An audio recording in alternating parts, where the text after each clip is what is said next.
Sveiki, aš esu Inesa.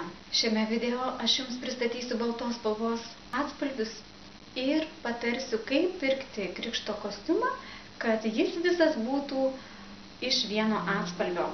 Na, kaip ir visos spalvos turi atspalvius, taip ir balta jų turi. Dažniausiai sutinkami baltos spalvos atspalviai, kuriuos mes atskirime, tai yra grynai balta, sniego baltumo. Sekantis atspalvis tai būtų kiek tamselesnis tonų, tai būtų pieno baltumo ir šampaninis atspalvis. Su šiais atspalviais mamos tikrai susidūrė, kuomet tekėjo rinkosi savo vestuvių sukneles. Taigi ir krikšto drabužėliuose taip pat susidūrėma su šitais visais atspalviais. Na ir kągi daryti mamoms, kada jos planuoja krikštynas vaikučio ir nori, kad visas vaikučio komplektas būtų vieno atspalvio.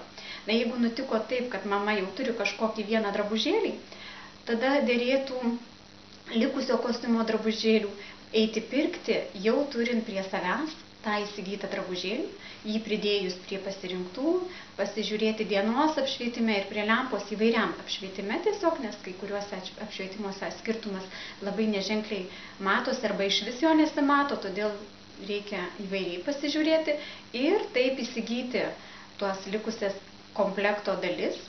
Na, jeigu perkate internetu, tai reikėtų pas pardavėją pasiteirauti. Kai kurie pardavėjai tai labai nurodo, kokio tai yra atspalvio drabužėliai. Na, jeigu nenurodo, tada pasiteirauti, ar tai yra grynai baltas, ar pieno baltumo. Ir gerai mamai pačiai identifikavus, kokio atspalvio jos turimas drabužėlis, nusipirkti pas gamintoją likusias dalis kostiumui, kad atitiktų atspalvis.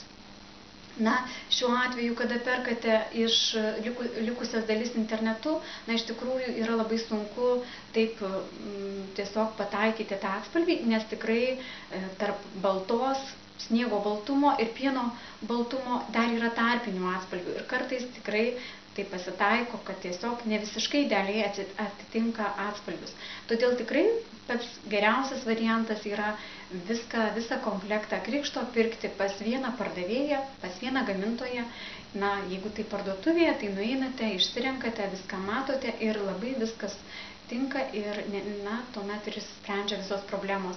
Na, jei perkate internetu, tai gamintojas, pardavėjas jums nurodo, koks tai yra atspalvis. Jeigu nenurodo, jūs pasiklausėte, jūs žinote tiksliai, ko jūs norite ir tada įsigijate visą komplektą ir aišku, jisai gamintojas ar pardavėjas pasirūpina, kad tas komplektas tikrai būtų visas vieno atspalvio, nebūtų taip, kad drabužėliai skirtųsi savo atspalviais.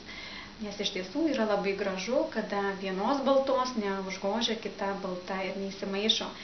Dažnai dar mamos taip pat susiduria ir su tokia problema, jog pačios ar ir tėveliai nori taip pat užsidėti baltus drabužėlius, patys rinktis baltai, todėl turėtų taip pat apie tai pagalvoti ir tokiu pat principu vadovautis ir atsargiai rinktis tuos drabužėlius. Aišku, mamoms ir tėveliams tikrai nebūtina derintis baltumo prie vaikučio komplekto, bet kai kurios mamytės labai nori to, kad atspalviai sutaptų, todėl tikrai vertėtų į tai atkreipti dėmesį, iš anksto pagalvoti ir pasirinkti tuos būdus, kurie yra priimtiniausi.